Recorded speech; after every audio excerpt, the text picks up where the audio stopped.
เป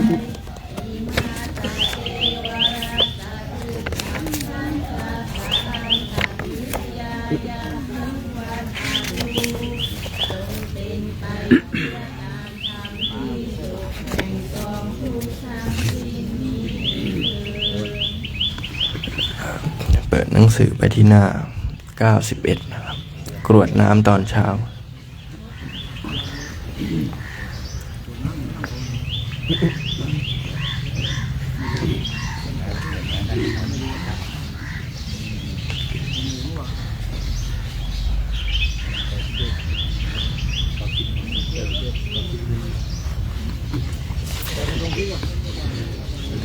หันธรรมยังสัพพปฏิทานาคาทายโยพนามาเสปุญญาสิทธานิกตัสสยานัญญานิกตานิเมเตสันจะภาคิโนโหนตุสัตตานันตาปมานะกาสัตว์ทั้งหลายไม่มีที่สุดไม่มีประมาณจงมีส่วนแห่งบุญที่ข้าพระเจ้าได้ทำในบัดนี้และแห่งบุญอื่นที่ได้ทำไว้ก่อนแล้วเยปิยาคุณวันตาจะไม่หังมาตาปิตาทโยทิฏฐาเมจาปยาทิฏฐาวาอัญเยมาจัตตเวริโนคือจะเป็นสัตว์เหล่าใดซึ่งเป็นที่รักใคร่และมีบุญคุณเช่นมารดาบิดาของข้าพระเจ้าเป็นต้นก็ดีที่ข้าพระเจ้าเห็นแล้วหรือไม่ได้เห็นก็ดีสัตว์เหล่าอื่นที่เป็นกลางกลางหรือเป็นคู่เวรกันก็ดีสัตตาติทันติโลกาสัมนิงเตภูมิมาจตุโยนิกาปัญเจกจตุโวการาสังสารันตาภวาภเวสัตว์ทั้งหลายตั้งอยู่ในโลกอยู่ในภูมิทั้งสามอยู่ในกำเนิดทั้งสี่มีขันธ์ห้าขันธ์มีขันธ์ขันธ์เดียวมีขันธ์สี่ขันธ์กำลังท่องเที่ยวอยู่ในภพน้อยภพใหญ่ก็ดียาตังเยปฏิทานัมเมอนุโมทันตุเตสยังเยจิมังนาปชานันติเทวาเตสังนิเวทยุงสัตว์เหล่าใดรู้ส่วนบุญที่ข้าพระเจ้าแผ่ให้แล้วสัตว์เหล่านั้นจงอนุโมทนาเองเถิดส่วนสัตว์เหล่าใดยังไม่รู้ส่วนบุญนี้ขอเทวดาทั้งหลายจงบอกสัตว์เหล่านั้นให้รู้มายาทินนานะปุญญานังอนุโมทนาเหตุนาสัพเพสัตตาสัทธาโหนตุอเวราสุขชีวิโนเขมาปะทันจะปะปนตุเตสาสาสิชะตังสุภาเพราะเหตุที่ได้อนุโมทนาส่วนบุญที่ข้าพระเจ้าแผ่ให้แล้วสัตว์ทั้งหลายทั้งปวงจงเป็นผู้ไม่มีเวรอยู่เป็นสุขทุกเมื่อจงถึงบทอันเกษมกล่าวคือพระนิพพานความปรารถนาที่ดีงามของสัตว์เหล่านั้นจงสำเร็จเถิด กราบลาพระพร้อมกันครับ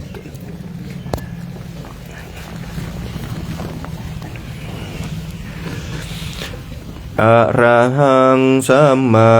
สัมพุทโธภะคะวาพุทธังภะคะวันตังอภิวาเทมิสวากขาโตภะคะวะตาธัมโมธัมมังนามัสสามิสุปฏิปันโนภะคะวะโตสาวกสังโฆสังฆังนามามิมาตาปิตุคุณังอะหังวันทามิครูอุปัชฌาย์อาจาริยคุณังอะหังวันทามิ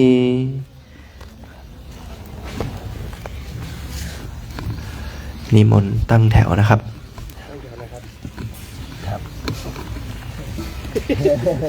เอาพวกคุณบอกว่านิมนต์ตั้งแถวว่าตั้งแถวไหนครับผมก็ถามเลยวันไม่รู้อ๋อไม่ผมก็ยื่นมาเลย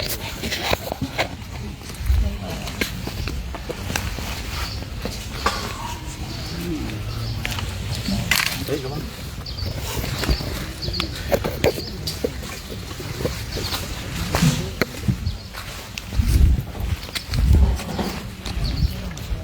เราว่ามันขยับได้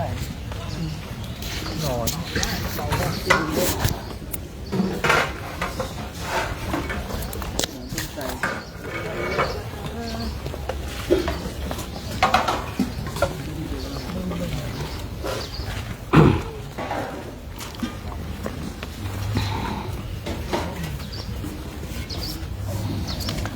ตอนนี้ก็หลังจากที่เราได้ทำวัดสวดมนต์กันเสร็จเนาะเราก็จะได้พิจารณาอาหารกันในช่วงภาคเช้าของวันนี้นะเช้าของวันที่6พระภิกษุสงฆ์ก็ยังอยู่ที่วัดไทยกุสินาราเฉลิมราชซึ่งเราก็จะพักวันนี้อีก1 คืนเนาะ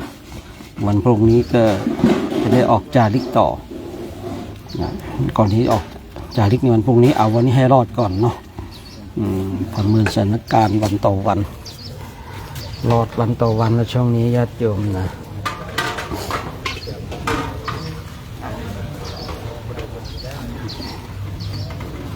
นั้นญาติโยมก็มาอนุโมทนาร่วมบุญกุศลกับพระคุณเจ้ากันเนาะในช่วงภาคเช้าของวันนี้นะเช้าของวันนี้พระภิกษุสงฆ์ท่านก็มาตักอาหารทำหน้าที่กันในวันนี้ก็จะได้เข้าสู่มากฎพันธนะเจดีย์กันญาติโยมก็จะได้ร่วมอนุโมทนาบุญกันพระภิกษุสงฆ์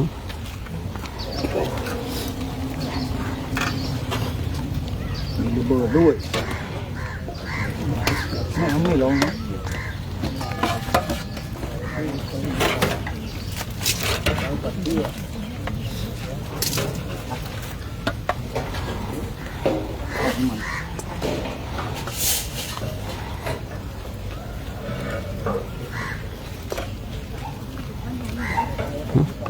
อะไรเดินอันนี้ไม่เผ็ดอันนี้หวานตังก็จะไหวเยอะก็เขาอาหารก็ไม่ได้มีอะไรฉันก็เขาน้อยอกน้อยใจชีวิต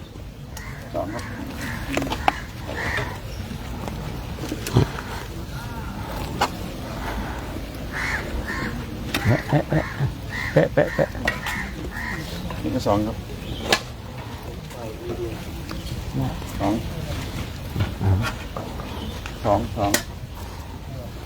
2 3ไม่มี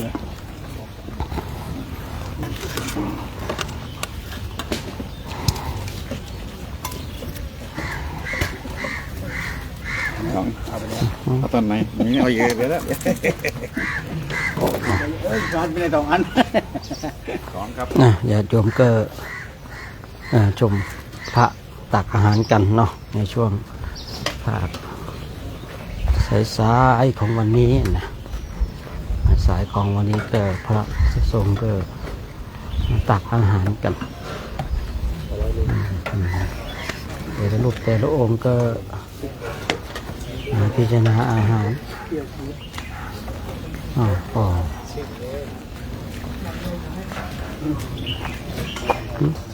บัตรใครเฮ้ยถวายได้แล้วนะถวายได้แล้วไปถวายได้แล้วนะเข้าแถวก็ถวายท่านได้แล้วนะไปนั่น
มันเป็นยูเทิร์น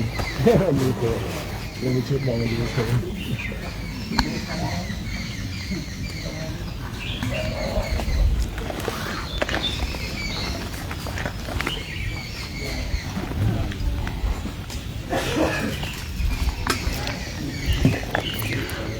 วันนี้ข้าวน้ำโภชนาอาหารก็หลากหลายนะสร้างสรรค์ปรุงแต่งด้วยคณะสัตยาติโยมผู้เป็นจิตอาสานะผู้ที่เป็นแม่ครัวนะพ่อครัวนะได้สร้างสรรค์ปรุงแต่งนะให้พระคุณเจ้าของเราได้มีกำลังในการขับเคลื่อนนะสู่จุดหมายปลายทางกันที่ญาติโยมเห็นตอนนี้ก็พระท่านกำลังพิจารณาอาหารโดยแยบคายต้องใช้คำว่าโดยแยบคายญาติโยมนะคือสิ่งใดที่ท่านชั้นได้ชั้นไม่ได้นะสิ่งใดที่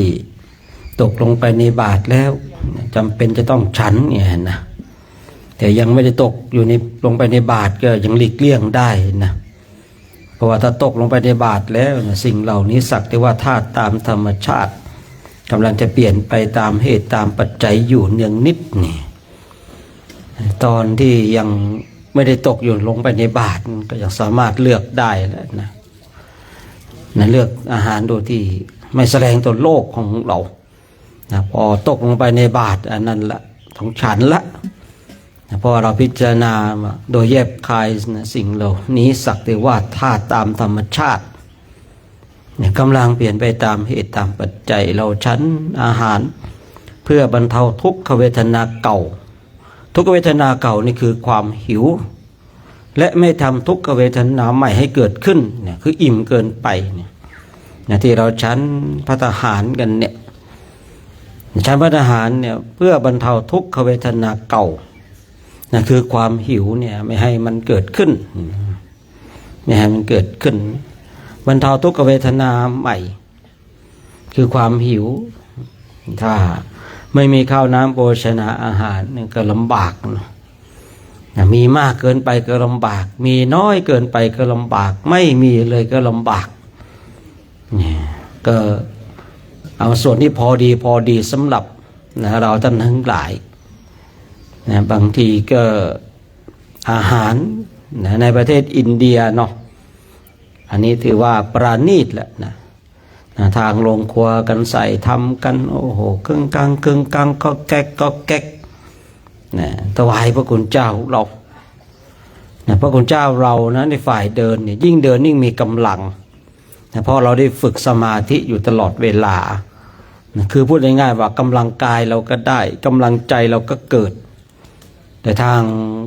โรงครัวนี่นะบางทีเรามาสวดมนต์โยโซท่านโรงครัวก็เริ่มมาหั่นผักแล้วอย่างเงี้ยนะหั่นผักกันเรานั่งนิ่งโรงครัวก็ผัดแล้วนะคือพูดง่ายๆว่าทางโรงครัวเนี่ยถ้าจิตใจไม่เข้มแข็งจริงนี่แย่ไปตามๆกันนะของเรานี่ยิ่งอยู่ยิ่งแข็งแกร่งนะแข็งแกร่งเพราะอะไรเนี่ยกายของเราได้ออกกำลังเดินกันทุกวันนะใจเราก็ได้ฝึกสมาธิกันทุกวันนะแต่ทางโรงครัวเนี่ยบางทีก็หลายอย่างอยู่เนาะพอวันๆนึงก็คิดจะปรุงแต่งสร้างสรรค์อาหารอะไรให้กับพระคุณเจ้านะบางปีนะพระคุณเจ้านะอยากจะได้นู่นอยากจะได้นี่นะบางปีนะอยากบักตำบักหุงเนาะอยากได้ตำบักหุงสักถ้วยเนาะอยากจะได้แม่ครัวก็ไปหามะละกอมานะโอ้ยตามใจพระคุณเจ้านะอยากจะให้พระคุณเจ้าได้ตำบักหุงนะทำไปก็ตามไปนะตำไปใส่ปลาลานะแซ่บโอ้โหเดินกันไม่หยุดไม่หย่อนเลยนะได้อาหารอันถูกใจนะอาหารอันถูกใจเนี่ยมันคือพูดง่ายๆมันเหมือนมีกำลังใจเนาะคืออาหารอันถูกใจเนี่ยมันขึ้นอยู่กับบุคคลนั้นนะครับแต่บางคนเนี่ยบางท่านเนี่ยถูกใจตำบักหุงเนี่ยได้ตำบักหุงแล้วมีแรงไงนะที่จริงมันก็ไม่ใช่มีสารอาหารอะไรมากมายเนาะแต่ว่ามันได้ที่ใจนะความคุ้นเคยกับอาหารนะความคุ้นเคยนะความคุ้นเคยกับอาหารเนี่ยมันเป็นนะเรื่องที่ทำให้เราเนี่ยกินได้ฉันได้นอนหลับสบายอาหารอันประณีตนะอันจะดีสำหรับบุคคลอื่นแต่มันไม่ถูกใจเราเนี่ยบางทีฉันไปแล้วมันก็ไม่โอนะคืออาหารจะดีหรือไม่ดีมันขึ้นอยู่บุคคลนั้นเนาะอย่างเราท่านทั้งหลายนี่ก็ด้วยความเป็นพระในความเป็นพระแล้วเรามีการพิจารณาอาหารโดยแยบคายนะคือสักสิ่งเหล่านี้สักได้ว่าธาตุตามธรรมชาตินะกำลังเปลี่ยนไปตามเหตุตามปัจจัยเป็นธาตุแล้วไม่มีข้าวแล้วเนาะไม่มีข้าวแล้วนะแต่มันก็ยากเนาะอันนี้ถ้าเราหลักคุยหลักความเป็นจริงมันยังมีข้าวอยู่นะมันยังมีกับอยู่นะยังมีข้าวอยู่มีกับอยู่นะแต่ว่าเราก็พิจารณากันเพื่ออะไรเพื่อความคุ้นเคยเมื่อวันใดวันหนึ่งเราอาจจะได้สติสัมปชัญญะที่ดีแล้วเรานี่หลงเพลิดเพลินกับการขบกับการฉันมาตั้งนานแล้วอาจจะมีวันที่เราเข้าใจนะต้องมีสักวันของก๊อตจักรพันธ์นะชอบมากเลยเพลงนี้นะถ้าไม่ติดว่าเป็นพระเนี่ยสักหนึ่งบทเพลงเลยนะในเช้าของวันนี้นะติดเป็นพระซะก่อนนะท่านก็ต้องมีสักวันนะก๊อตจักรพันธ์ถ้าไม่ติดความเป็นพระนะเอาสักหนึ่งบทเพลงนะผมก็นักร้องคาราโอเกะเก่านะมันก็ควายถูกเชือดนะร้องปุ๊บทุกคนต้องเงียบนะไม่ใช่เงียบฟังนะเงียบว่าอะไรมันจะหยุดสักทีนะ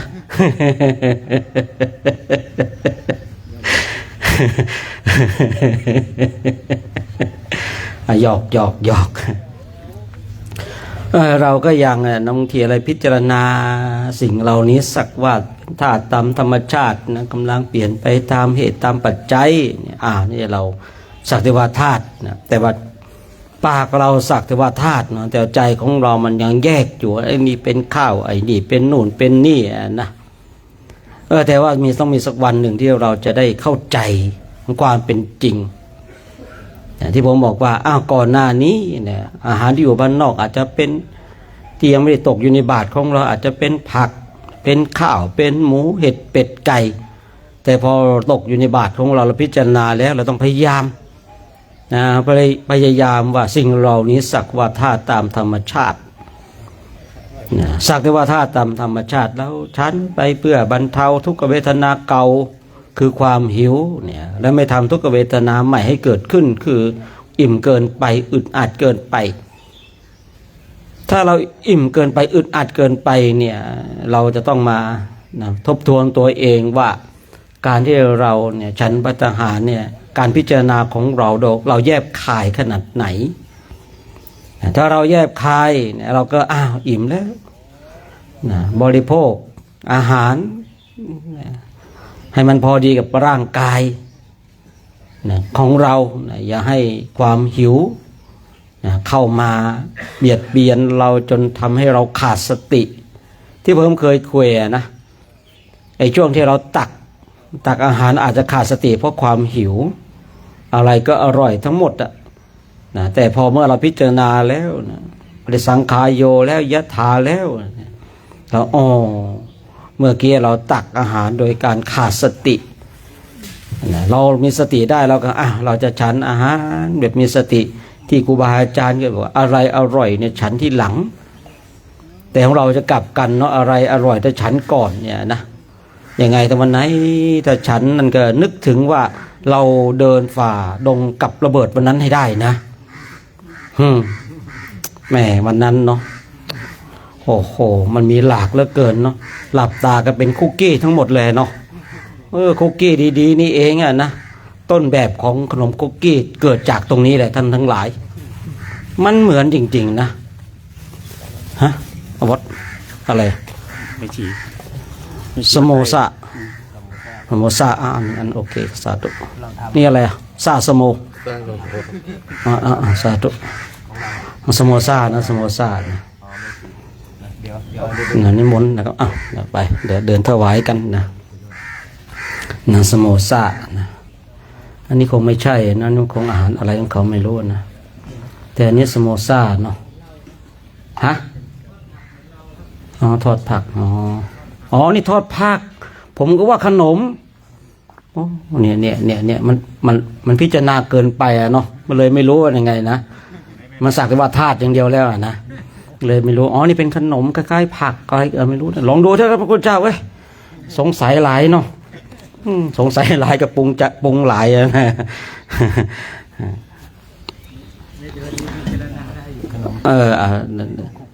ขนมบางทีเราก็เนาะวันนั้นผมยังนึกขำจะไปทางไหนดีเนาะนึกไม่ออกบอกไม่ถูกกันลุยแล้วกันนะลุยแล้วหลบซ้ายหลบขวาหลบขวาหลบซ้ายหลบหน้าหลบหลังขนาดเดินผ่านมาหลายวันแล้วยังตามมาหาอีกอะเนาะดูเลยผมลองดูว่าสัญญาเนาะสัญญาฉันข้าวไปอร่อยเกินไปก็นึกถึง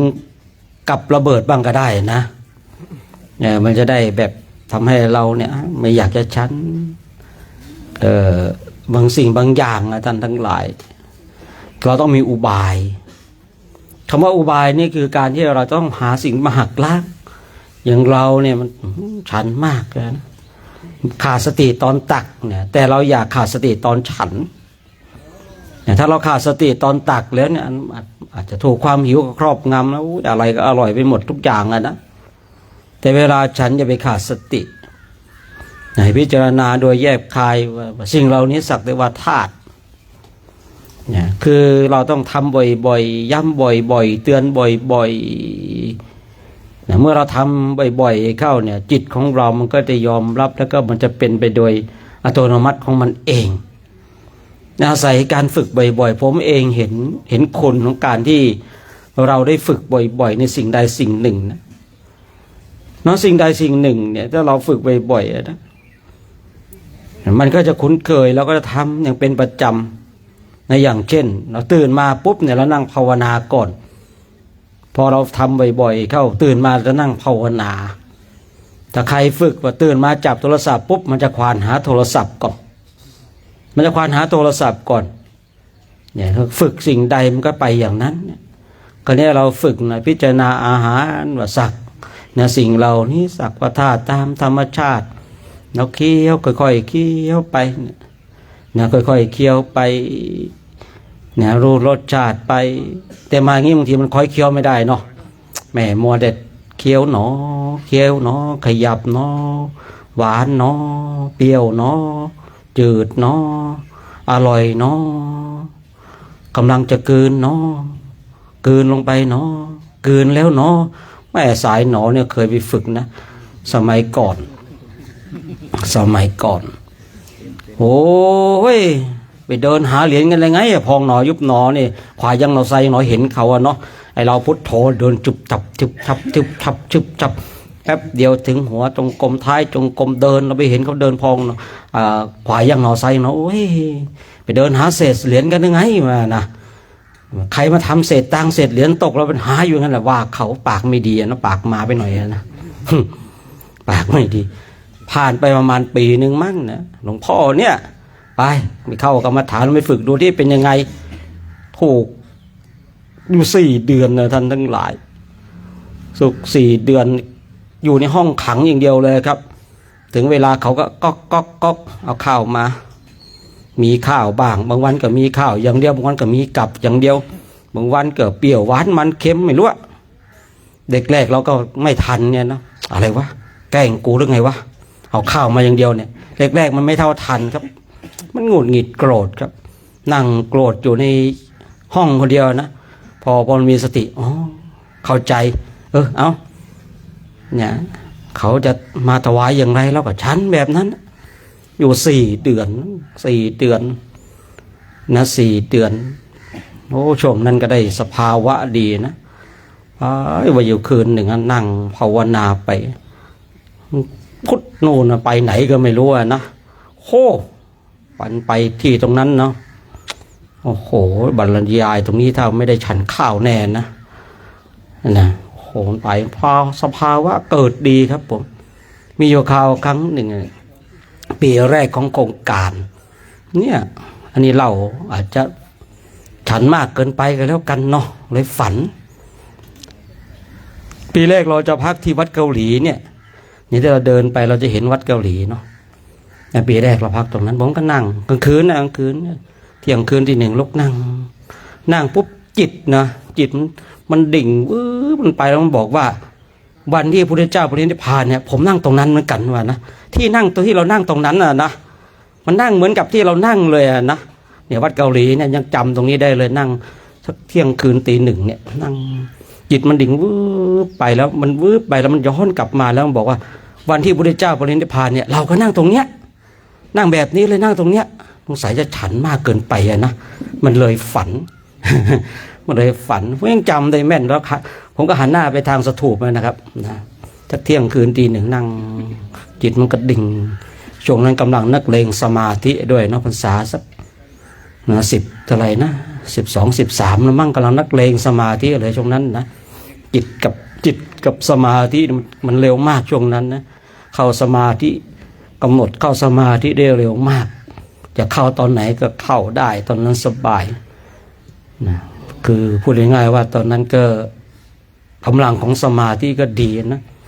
นั่งไปจิตหนึ่งดิ่งวืดไปแล้วย้อนกลับมาแล้วมันบอกนะว่าวันที่พระพุทธเจ้าปรินิพพานเราก็นั่งตรงเนี้ยนั่งแบบนี้แหละนะโอ้มันก็เปลี่ยนไปเนาะบางอย่างก็เชื่อได้บางอย่างก็เชื่อไม่ได้แต่มันสามารถโม้ได้เท่านั้นเองนะครับบางอย่างก็เชื่อได้บางอย่างก็เชื่อไม่ได้ในนิมิตทั้งหลายแต่มันก็สามารถเป็นเรื่องที่โม้ได้นะพูดนี้ไม่ให้ใครเชื่อเนาะแต่ว่าแค่พูดให้ฟังเท่านั้นเองนะฉะนั้นเราท่านทั้งหลายนี่การฝึกฝนการอบรมเป็นสิ่งที่สำคัญนะข้าวน้ำโภชนาอาหารของเราในแต่ละวันกับญาติโยมก็สร้างสรรค์ได้นำถวายให้กับเราเป็นอย่างดีเลยเนาะฉะนั้นก็วันนี้ก็ต้องขออนุโมทนาสาธุการเนาะกับคณะญาติธรรมเฟซบุ๊กสุขใจเมื่อได้ทำแล้วก็คุณครูบาบุญมีพร้อมญาติธรรมทางสป.ลาวโยมแก้ววงมาวงวิจิตรแล้วก็โยมวรรณาสานีชัยเนาะแล้วก็คณะสัตยาติโยมทุกคนทุกท่านที่ได้โอนจตุปัจจัยมาทางพระเดชพระคุณหลวงพ่อก็ดีหรือว่าครูบาอาจารย์ท่านใดท่านหนึ่งก็ดีเนาะทุกคนก็เป็นส่วนหนึ่งแห่งการเป็นเจ้าภาพภัตตาหารในเช้าวันนี้ก็ขออ้างอิงคุณพระศรีพระรัตนตรัยจงปกปักรักษาท่านเจ้าภาพทุกคนทุกท่านจงมีความสุขเนาะมีความสงบมีความ ร่มเย็นคิดสิ่งประการใดเป็นไปโดยชอบประกอบในธรรมแล้วก็ขอให้สิ่งนั้นจงสำเร็จจงสำเร็จจงสำเร็จด้วยเธอต่อไปเดี๋ยวเราร่วมกันให้พรเนาะ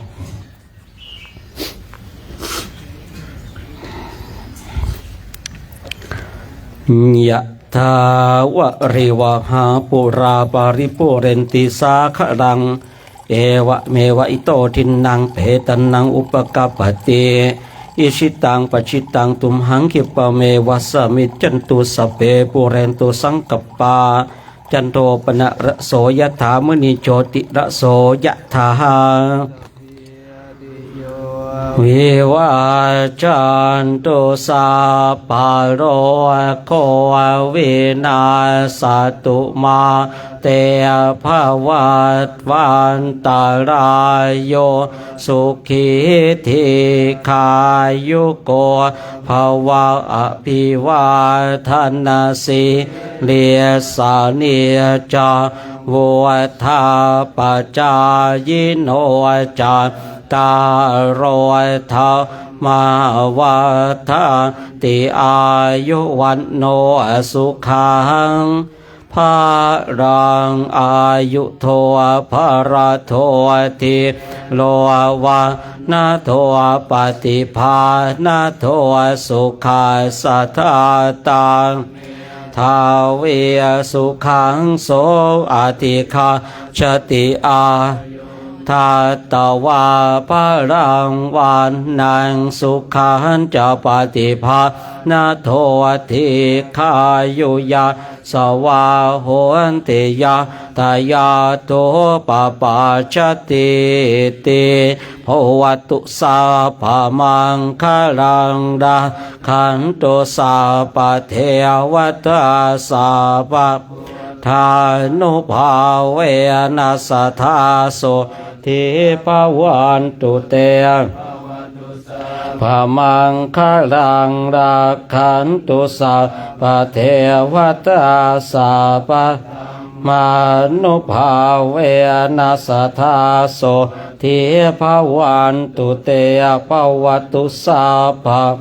คลังรักขันตุสาปเทวตาสาคานุภาเวนัสทาโสทิภาวันตุเตครับนิมนต์พิจารณาอาหารกันหันธรรมยังธาตุปฏิกูรปัจจเวกโนปะทังโนมะเสยะธาปัจจยังปาวาตามหานาธาตุมาตเมเวตังยาทิทังตัวตาตัวปะคนจักโกจะปวกขโลธาตุมาทะโกนิสัตตัวนิจิโอว